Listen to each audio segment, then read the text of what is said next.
Fala pessoal, beleza? Conforme prometido, estou retornando aqui para falar um pouquinho sobre a nossa enquete de hoje, onde eu questionei se vocês achavam certa a decisão judicial onde o juiz reconheceu o vínculo empregatício entre a Uber e um motorista de aplicativo.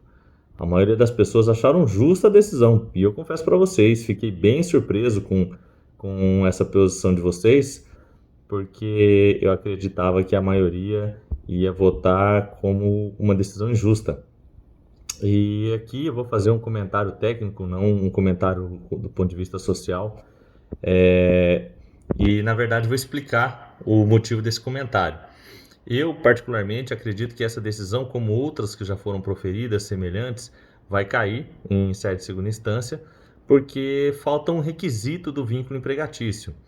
Lá no primeiro vídeo que a gente postou aqui no Dr. RH, a gente falou dos requisitos do vínculo empregatício e a gente comentou que o vínculo empregatício ele decorre da pessoalidade. O motorista de aplicativo ele tem pessoalidade? Tem pessoalidade. É, onerosidade, ou seja, a pessoa tem que receber e o motorista de aplicativo recebe? Sim, lógico, ele recebe pelo serviço que ele presta. Habitualidade, ou seja, prestar o serviço com uma certa frequência? Sim. O motorista de aplicativo também presta o serviço com uma certa frequência, então de fato existe habitualidade. E aí vem o último requisito, que é a subordinação jurídica. Aí é onde a coisa pega. Por quê? O juiz, ao dar essa decisão aí que a gente está comentando, ele disse que a subordinação jurídica estava no fato da Uber poder controlar a atividade desse prestador de serviço. Ou seja, os percursos, os valores, os horários, enfim. Mas a subordinação jurídica, pessoal, ela vai muito além disso. Vai muito além do simples controle em relação à prestação de serviço. A subordinação jurídica ela também está ligada ao risco da atividade. E é aí que o bicho pega.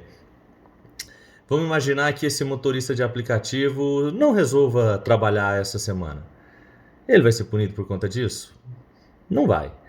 Vamos imaginar que ele se machuque e fique 15 dias, ou 20, 30 dias sem trabalhar.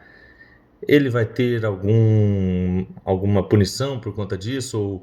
Ou a Uber vai ter alguma responsabilidade por conta disso? Vamos imaginar que quem é o motorista é ele, né, e quem causou o acidente foi ele, por exemplo. Vamos imaginar que ele simplesmente não está afim de dirigir pelos próximos 20 dias. Ele sofre alguma represália por conta disso? Não. E o veículo? Quem banca o veículo que ele usa? É a empresa ou é ele? É ele. Quem faz a manutenção nesse veículo? Às vezes a gente sabe que muitos desses veículos são alugados. Quem que paga o aluguel desse veículo? É a empresa ou é ele? Quando a resposta recai sobre o motorista, quer dizer que ele está assumindo o risco da atividade dele. E se ele assume o risco da atividade, ele dirige a atividade dele.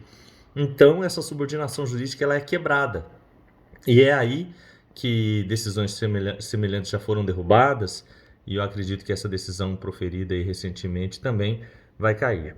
Porque a gente sai do vínculo de emprego e vai para uma relação civil. Essa é a diferença, por exemplo, entre o representante comercial autônomo e o representante comercial que é empregado. Aquele que assume o risco da atividade, ele não é empregado, porque ele não tem subordinação jurídica.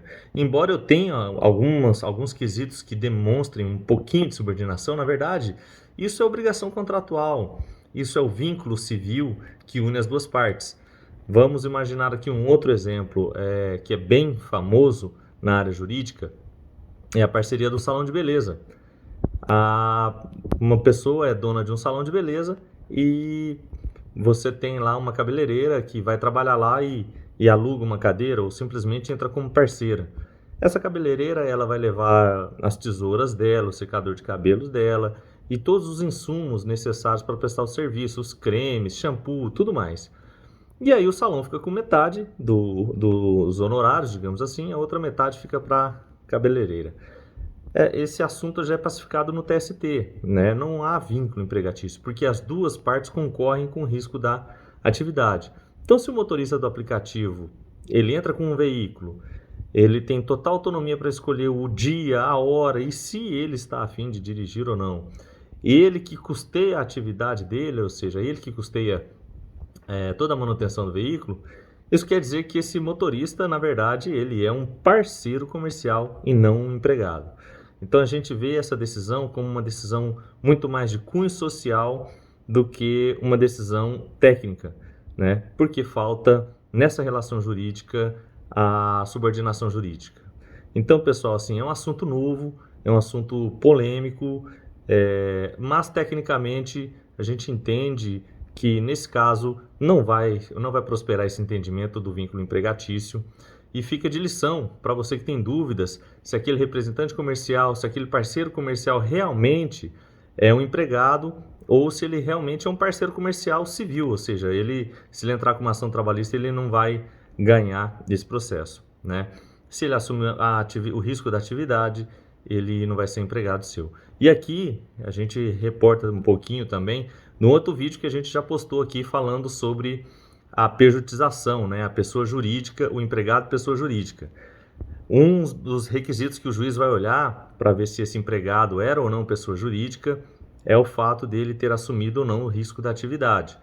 Então, se essa sua pessoa jurídica, entre aspas, que é um empregado, na verdade, né, não assume nenhum risco da atividade, ou seja, você fornece lá um celular para ele trabalhar, um notebook para ele trabalhar, mensalmente você dá adiantamentos de comissões de vendas que ele nem fez, então qual o risco que ele está assumindo nesse negócio? Ele não está assumindo risco nenhum. Se ele não tem risco, então ele não é uma pessoa jurídica de verdade. Ele é o quê? Ele é um empregado. Então é uma visão reversa da situação do que o juiz entendeu no caso da Uber. Então, se o veículo é custeado, o risco é todo desse motorista, dificilmente o TST ou um TRT, um tribunal regional, vai manter essa decisão. Beleza, pessoal? Em breve a gente volta com mais algum assunto polêmico aí, ou alguma dúvida da galera aí que trabalha com RH e tá todo dia aí com o direito do trabalho. E a gente está aqui para desmistificar o direito do trabalho e trazer ele de uma forma bem acessível para vocês aplicarem essas dicas, essas ideias aí no dia a dia de vocês. Beleza, moçada? Um abraço e até a próxima.